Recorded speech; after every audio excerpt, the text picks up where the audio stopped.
What's up, y'all? Brittany Richmond here, and welcome back for another amazing episode of the Speaker Lab podcast. I mean, you know it's amazing because you're on here with me, right? That's what we're here for. And I'm so excited to be speaking with and having a conversation with a friend of mine, Jake White. Jake and I actually met at the National Speakers Association conference a couple years ago now, and I do not want to steal any of Jake's thunder, but I need you to know because there's so many things that we could talk about. There's so many things from the fact that he has spoken to, at this point, tens of thousands of students. He's been featured on news outlets like USA Today, which is pretty awesome. I'm not going to lie. And he created a national movement, which is so cool. And a company, like friends, like a company, a national movement. And all this was when he was still a student. So, I mean, I'm like super impressed and I'm so excited to know you and work alongside you in our mission to support youth as much as we can with our messages. But again, I don't want to steal any more of your thunder. Welcome to the Speaker Lab podcast, Jake White. How are you, friend? Yeah, thanks, Brittany. I'm doing great. I'm super excited. And I think it shows what you can do when you're a student and you just don't have anything to fear. You're just ready to take action. A lot of cool stuff can happen. I love it. I'm so excited. So before we dive in, because we got some really cool topics to discuss today for our audience, I always ask everybody, Jake, so we have to know, because it tells everybody so much about you and like what they can expect from this interview. But what is your ideal walkout song when you go on stage? A walkout song? Oh, yeah, like what? This says so much about you. So like, what is your walkout song? Dang, I don't know that I have a walkout playlist, but let me give you this. Okay. My music at the beginning of the presentation is me playing the drums with the audience and getting them to yell and chant and be a part of it. So it's drumming. That's what it is. I love that. There are a few speakers I've seen that do, some sort of musical talent, or they start with like drums, guitar. I've seen a person play piano on stage. Yeah. So do you travel with the drums? Like, do you travel with them? No, I ask the school if they have a drum set to set it out for me. And if they don't, I go to Home Depot and I pick up a bucket. Stop it. How many, like a bucket? Like just one bucket. One bucket, 2 drumsticks. And it's fun. I've broken a couple buckets and stuff it's just really awesome when you have back-to-back presentations. So then you just ask for something else. Like I might look for a box in the janitor's closet or another bucket to break or whatever it is. But it's great when they can actually get me some drums. I love that. I love just so much about that just screams like being authentic, because I'm really all about how do we get, as speakers, how do we get audiences to buy into us right away? Like, how do we build that trust and connection in our intro? Like, how powerful is your introduction? And so walk me through a little bit of the intro before we dive into all you do. Like, I have to know. Like, do you just like, they say, ladies and gentlemen, Jake White, and then you're just like, like, what does that look like? No. Are you talking about intro to me or an intro to my speech? Well, where did the drums come into play? Like, we just have to know. So the beginning is really strategic. I have a student introduce me so they get to see their friend on stage. I give them a paragraph that's very short. Then I have a countdown, so the student is learning to get involved with the presentation. Then I have them do a couple high fives, so they're trading endorphins and feeling good. And then I share 3 things about me. The third thing is that I like drums, and I started playing when I was their age. And that's a teaser into what the program's going to be about, developing skill sets instead of taking shortcuts. Nice. So even though my topic is drug prevention, that's the message that relates to it. And then it'll give me a tie back at the end when I can teach them the drums and emphasize the message of how they can learn to cope with life's challenges, they can have fun, and they can make friends while making healthy choices. So it's all very strategic, but it's a lot of involvement in the beginning because, like you said, you have to get them bought in to your topic and you as a person before you start giving them information. And that's been a really fun way to do it. Absolutely.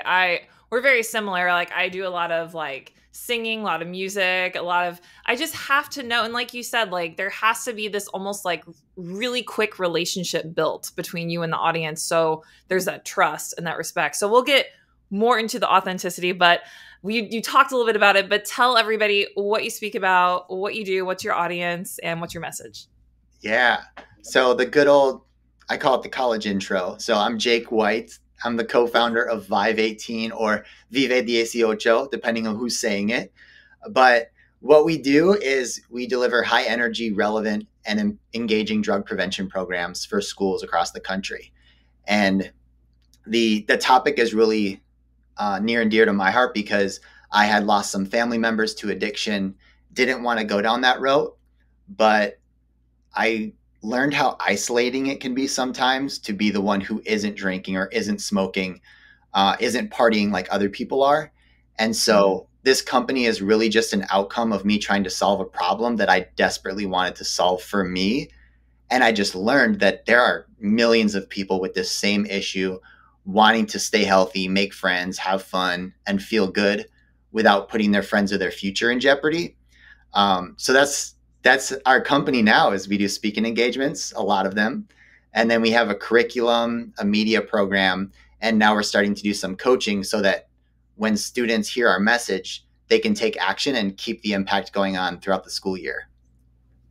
I love that. And I know you do teen conferences as well, because I know that you just spoke at one. We have a lot of fun in the industry. We have yet to speak together though. That's coming. I just feel like it's coming. It'll happen. Absolutely will Brittany, happen. You got me into this space of doing conferences. Like I wasn't doing it before I met you. And you're like, why are you not in the youth conference space? So thank you for that. I appreciate that. We're taking over the CTE circuit. Like, let's go. Like, let's do it. Exactly. No, I love it. Because you know why I thought that? Because the conference circuit, you know, you're in front of so many different schools, and I know schools are where you go a lot. So it's like, think of that exposure to just help more students with your message, you know? Yeah. And I think that's important. Oh, absolutely. I love it. Yeah.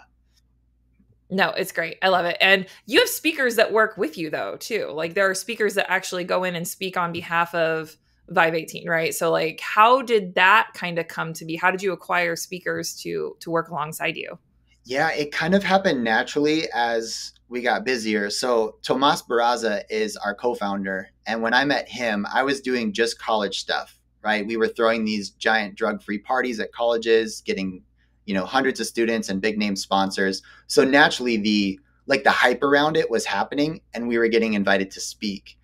Then when I met Tomas and moved to Phoenix, Arizona from Wisconsin, I met him first guy I met, and we hit it off. And his story was so night and day different than mine. Like I'm this angel child, never wanted to use drugs, like really focused on my goals. His story was like getting into the most terrible stuff you can think, you know, dealing in the wrong crowds, all that stuff.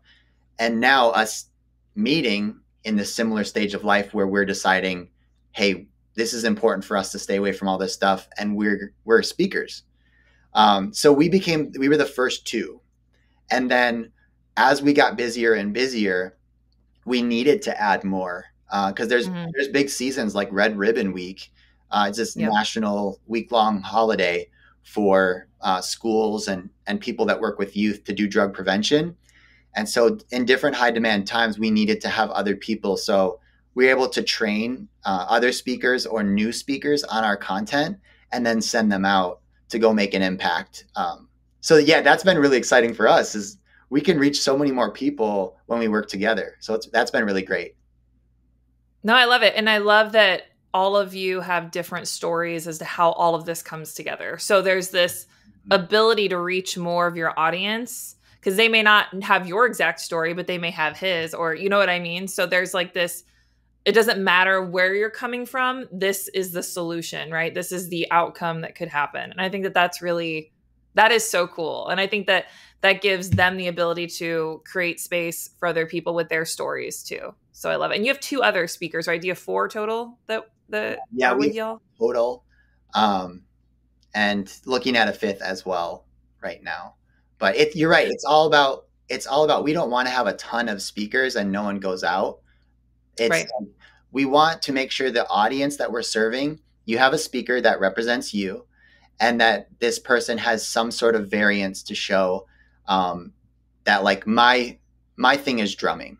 and a lot of like really rural towns love to have me because I kind of came up in the same vibe as them. Then Right. we have other people like Tomas and Zion that are different. They came up in a different kind of city. They have a different experience. They either used or didn't. And so, like you said, people are going to relate to their story. So it's just, I'm never a fan of growing a business just because you could, or growing a team because you could. It should always be based on demand and what your clients are looking for. So that's kind of how we're responding to things right now. I love it. I actually just met Zion a couple weeks ago at a conference here in Illinois. He was there speaking, and I'm like, oh, hey. Yes. Oh, that's so good. What'd you It think? was good. He's Oh, so so cool. good. Yeah. So good. I love it. I love the industry that we're in, and we're just all like, we know what I love about the speaking industry is much like your story and their stories is like, we get to celebrate who we are as human beings, even when it's been difficult or it's difficult conversations or things that we've all been through or have not been through, but we're able to turn that into serving other people with our message. And I think that the speaking industry is such a service industry that way.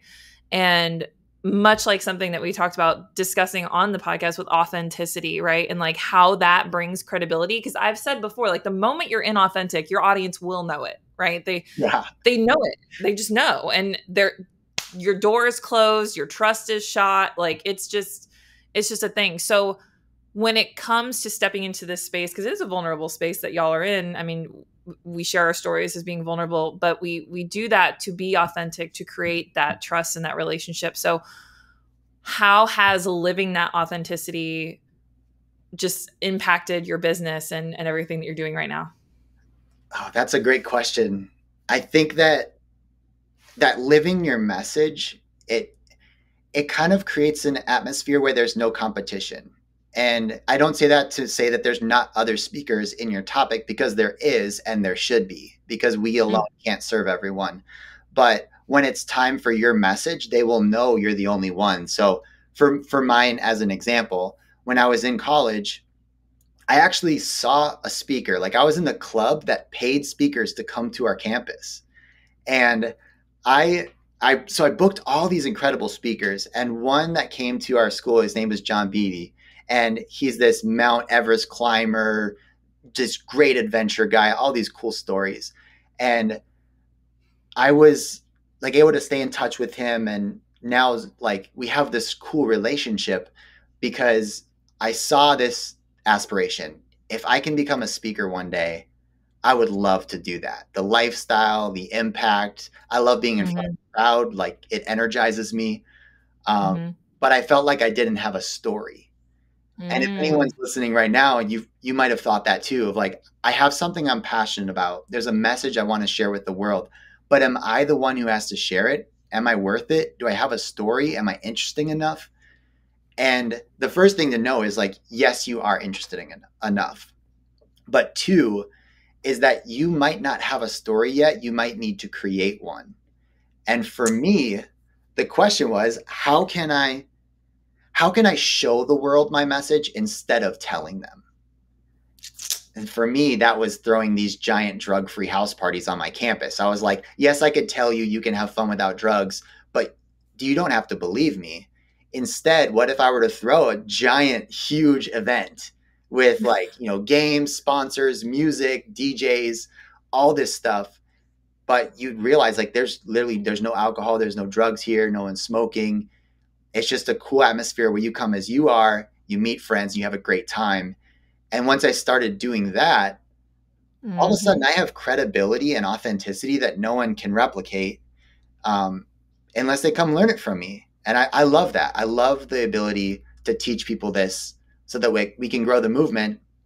And I think what's been cool is since I started that, so I graduated in 2009 high school, then 2014 college, and I started throwing parties in 2012. And since Nice. then, I've seen other people throwing like sober parties, quote, and it's been Yeah. awesome. I'm like, okay, great. I love to be your cheerleader or brag on you, or answer any questions, because I feel like we're all moving this thing forward. And all that to say, like, to be authentically you, to do what you can do, it might require you to just like go out on a limb and try something amazing to show your audience something instead of telling them. And therefore you become your message. Gosh, so many like great one-liners and like all of that. I'm just like truth bombing everybody right now. And also like providing so much value. I mean, I love because we hear it all the time, right? I don't have a story, or people want to speak and they don't believe their story is as impactful as it should be. Like the climbing Mount Everest and everything. Like, friends, I have never climbed Mount Everest, Right. and I'm not going to. Like, I'm just not.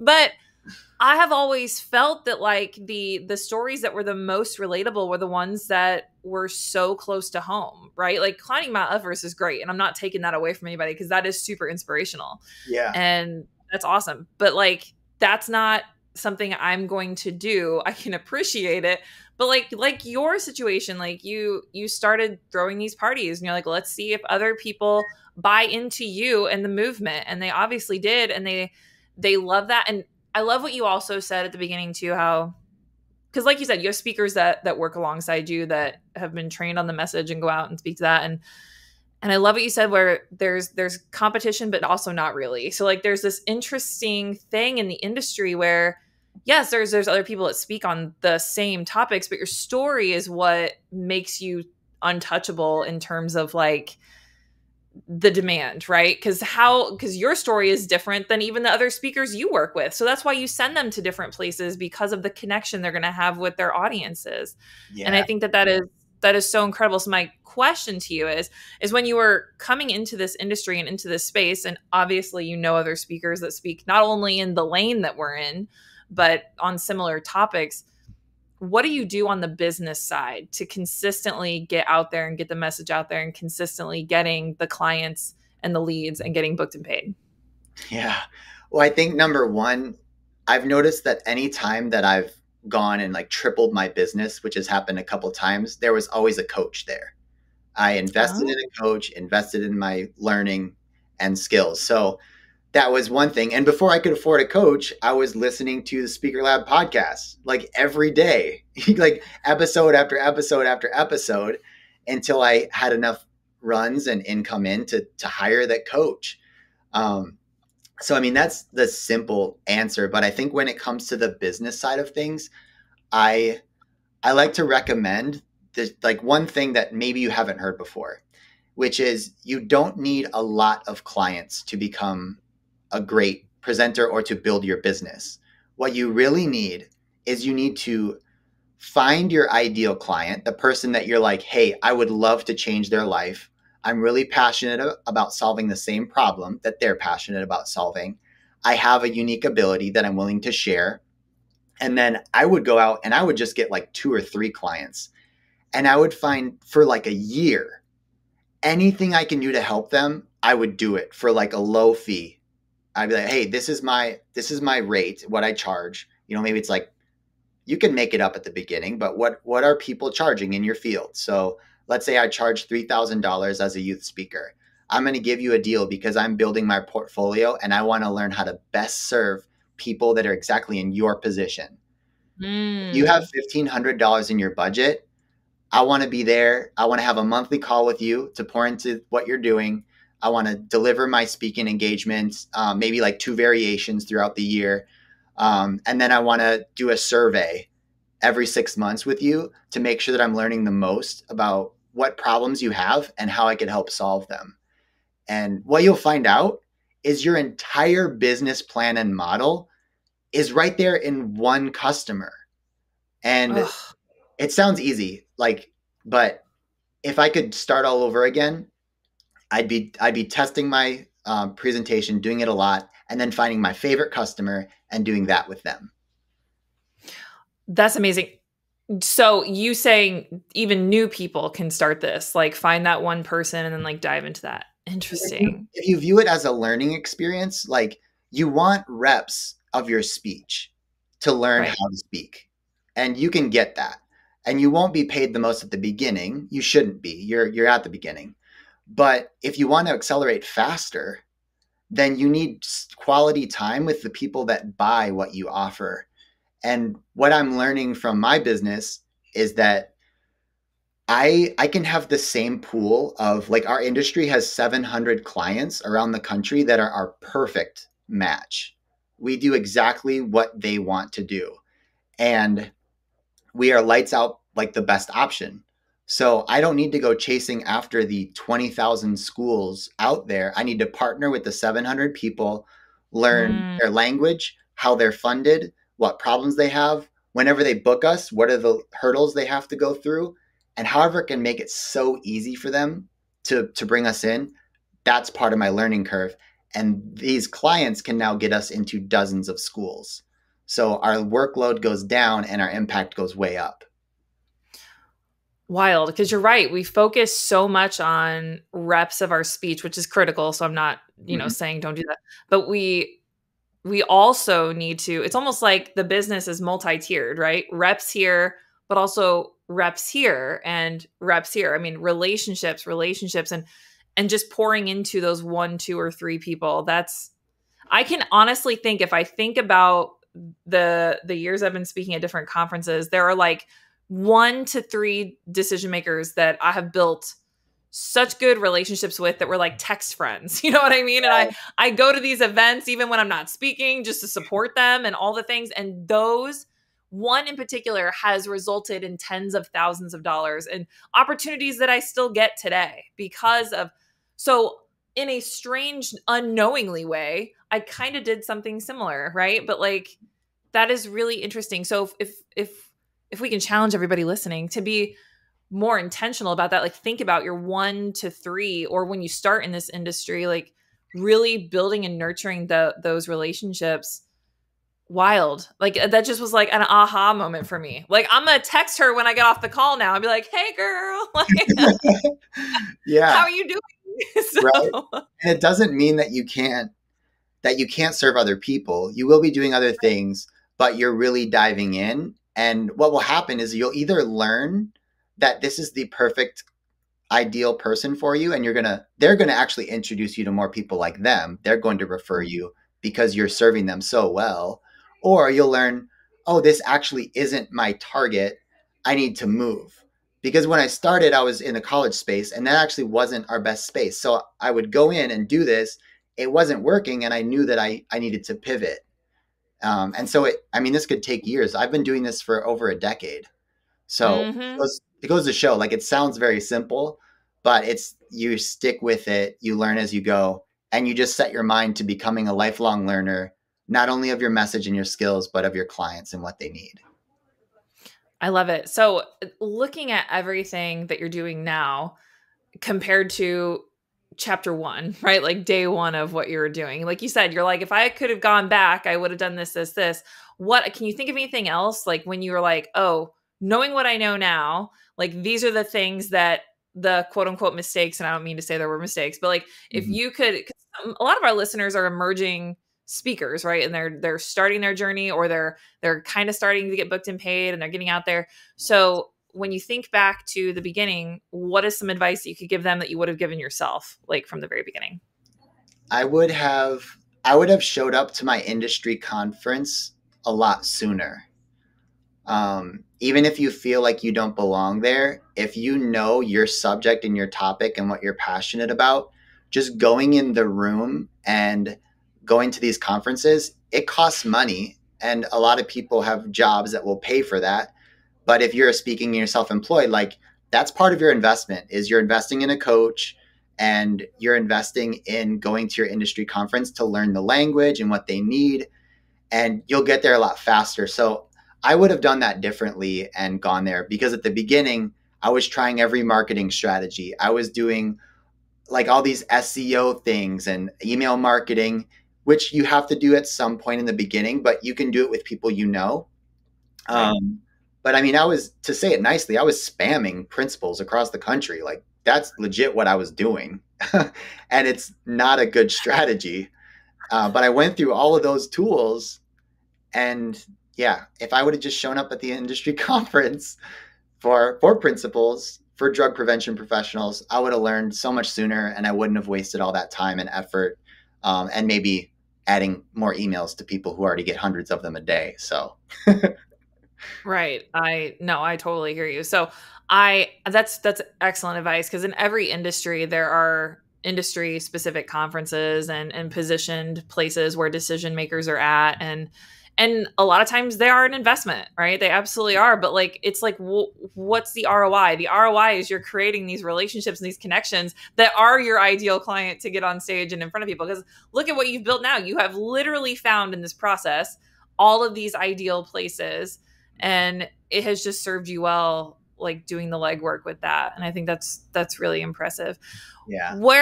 Where are you at with your business right now? You're bringing on a potential fifth speaker. What is the ultimate goal? Like, what is the vision here for you? Yeah. So we will become like the largest group of young people that are interested in drug prevention across the country. So they will come to our conference, our annual conference, to brush up on their skills for public speaking so they can be advocates for their friends.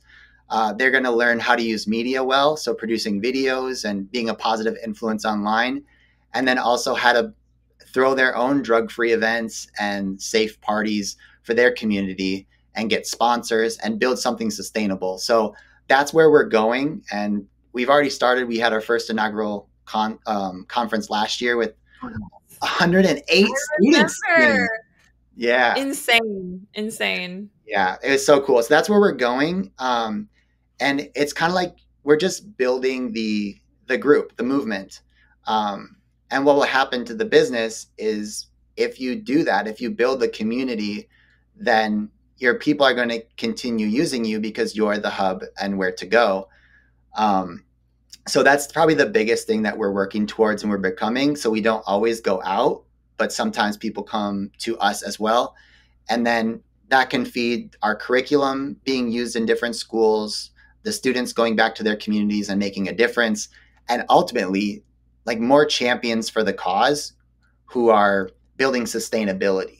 Because here's what I'm realizing about our industry. In drug prevention, there's science telling you what works in prevention and what doesn't. And we are following the science, the proof of what works and making sure that that's on point.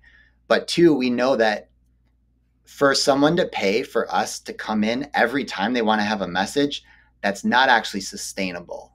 So we want to be a part of the sustainable solution. And we're not worried about working ourselves out of a business plan or a business model. Like, it would be fantastic if we didn't have this job in a decade. But I know that there's always change. There's always things coming. Right. I don't think that's going to happen, but it would be great if it did. But by investing in this, having our conference, curriculum, student clubs, we can actually become the most valuable part of our industry, because people know when they book 518 as a drug prevention program, they're going to get sustainable change on their campus that lives long after the presentation. And maybe every 4 years they come to our conference or they bring us back for a training. But either way, the impact just rolls over and compounds. So that's where we're going. That's what 518 will be. I am so excited to watch all of it unfold. That's amazing. I'm so excited. So at the Speaker Lab, you've been listening to the podcast for a long time, so you know our Speak framework, and the last step is K, like knowing when to scale, right? How to scale the business. So you've literally done this multiple times with 518, like the different scaling that you've done. So my question is, when did you realize that it was time to scale the business? So when you were out there, you were speaking, it was just you, right? It was just you. You know, you were starting this whole process, the movement and all the things. Like, at what point were you like, okay, time to scale? Because I think a lot of times people think they have to do everything all at once, right? Like, all at once, we have to do this. But like you said, you've been at this for a decade. So like, when was it time to scale the business? Yeah, it's such a moment because everyone wants to scale too early, myself included. But it really is when I don't know if this is the correct answer, but for me, it was when I feel so overwhelmed that I need to get these tasks off of my to-do list. And so like, I just have to scramble and find something. So it was a really stressful point. But it's the point where you're saying, wait, I actually can't work on my programming, or working on the business because it's so full that I'm scrambling. Like I'm missing emails. So there was a point last year, it's actually after I attended that conference, the industry conference for the first time. I wasn't a vendor. I wasn't a speaker. I just went with a client, my favorite client, and I left there with more speaking leads I've ever had in my life. And that year was the busiest. That was the only marketing that I did, was go to the conference. And so since that year was so busy, I began to think, wait, I've made mistakes this year. I've double booked flights, car rentals, hotels. I've wasted all this money making mistakes. I could literally hire someone now to come help me part-time, and they can make my life easier because those are their strengths. That can free up my time to work on mine. And that was the sign. I was making mistakes, getting sloppy. And if I could go back and kind of identify it better, I don't know when that moment was, but that's what I had to go through.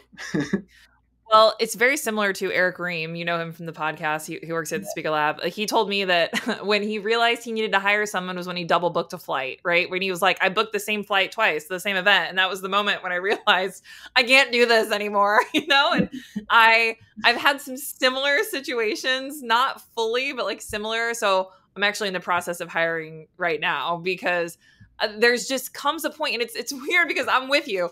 You don't want to get to the point, y'all, where you're like, okay, look at all this time, energy, money that I've wasted because I thought to myself I could keep doing it on my own. When actually, when we start delegating, when it's time, right? When we start delegating, when it's time, we can actually see exponential growth because we're able to focus on the craft, the curriculum, the speaking, the speeches, all the things that grow the business, right? And I think that's really powerful. So I'm sorry you had to go through that. But here we are. So knowing when to scale, just be aware of how many flights and all the things you're booking, friends, Right. to make sure you don't fall in that.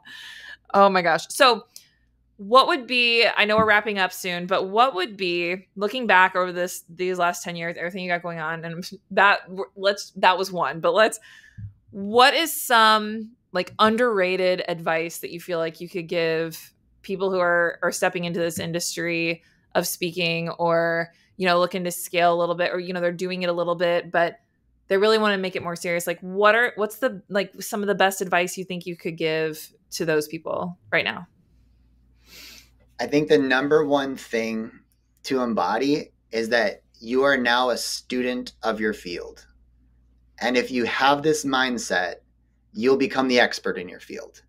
But whenever we start in this industry, I think we have to have this level of ego and like, hey, I'm worth it. I'm going after this, and that's good. But we also need to balance it with putting time on the calendar to check out what's going on in our industry, check out research that's going on, follow the people that are already crushing it, and just kind of creep on them or set up a Google alert when they post. You get it, whatever it is, but be that student of your field, and you're going to accelerate really, really fast to the level of an expert. No, I hear you. I actually just picked up this book the other day because if you can imagine, mental health in our youth is like a huge topic that we're doing a lot of research on right now in psychology and like all the things.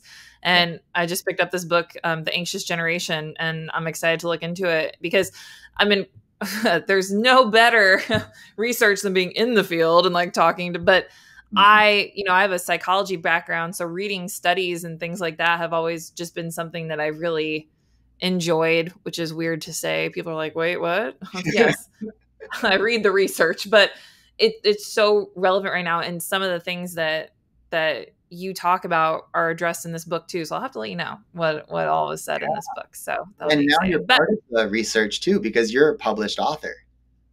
Oh yes. Yes,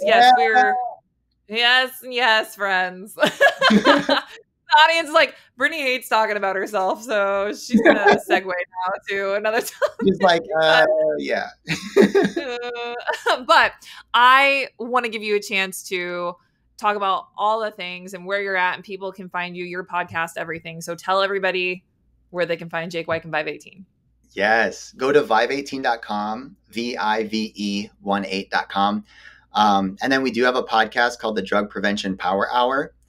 And for anyone who's in the field, like you're trying to make a difference in the lives of young people and for drug prevention, reach out to me. I'm happy to spend 30 minutes with you and help you. Like I said, there's no competition. Like we need all of us. So reach out, jake@518.com. And then, yeah, we're on Instagram, TikTok, Facebook, the socials. The socials. Yeah. Love it. I love it. I'm excited. Well, I'm so excited that you were on the podcast today, and it's just been great watching your journey and like connecting and like helping each other, and just like you said, there's, even though we speak on different things, we're in the same lane. So there's no competition. We're here to serve. We have to make sure we keep it about our audience, and I think we are power in numbers, right? We're just all way better together. So Yeah. I appreciate you being on here, friend, and I look forward to hearing all the feedback from your episode. And I'm so excited for people to hear from you on how they can grow their speaking business. So thank you so much for being here. Of course. Thanks, Brittany.